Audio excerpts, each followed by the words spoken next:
Gaza की तकदीर बारूद के गुबार में और धमाकों के साए में धुंधलाती जा रही है। मलबों के ढेर में तब्दील हुआ गाजा अपनी बेकसी के आंसू रो रहा है।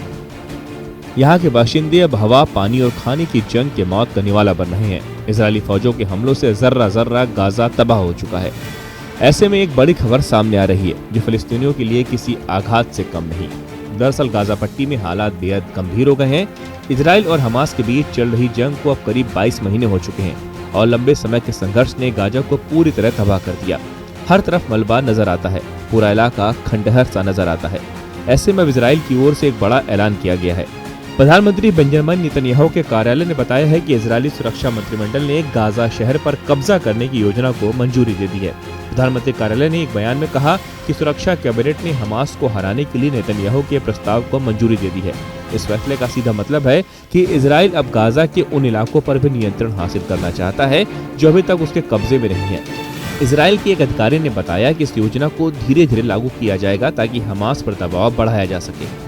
सुरक्षा कैबिनेट की बैठक से पहले नेतन्याहू ने एक इंटरव्यू में कहा था कि इजराइल गाजा को अपने कब्जे में नहीं रखना चाहता, लेकिन वो वहां से हमास का पूरी तरह सफाया करना चाहता है। उन्होंने कहा कि इजराइल की योजना है कि इस पूरे इलाके पर अस्थायी नियंत्रण रखे और बाद में इसे उन अरब सेनाओं को सौंप दे जो हमास के खिलाफ हो और गाजा की आम जनता के लिए बेहतर शासन ला सके।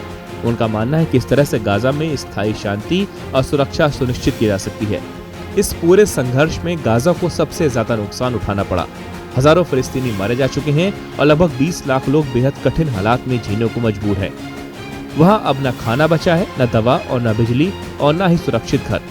हाल ही में हुई भीषण बमबारी ने गाजा को लगभग समतल कर दिया। हर तरफ तबाही का मंजर है और लोगों के पास भागने के अलावा कोई रास्ता नहीं बचा।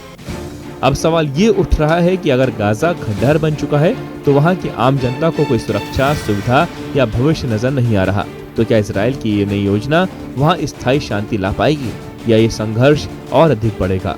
फिलहाल तस्वीर बहुत डरावनी और अनिश्चित है।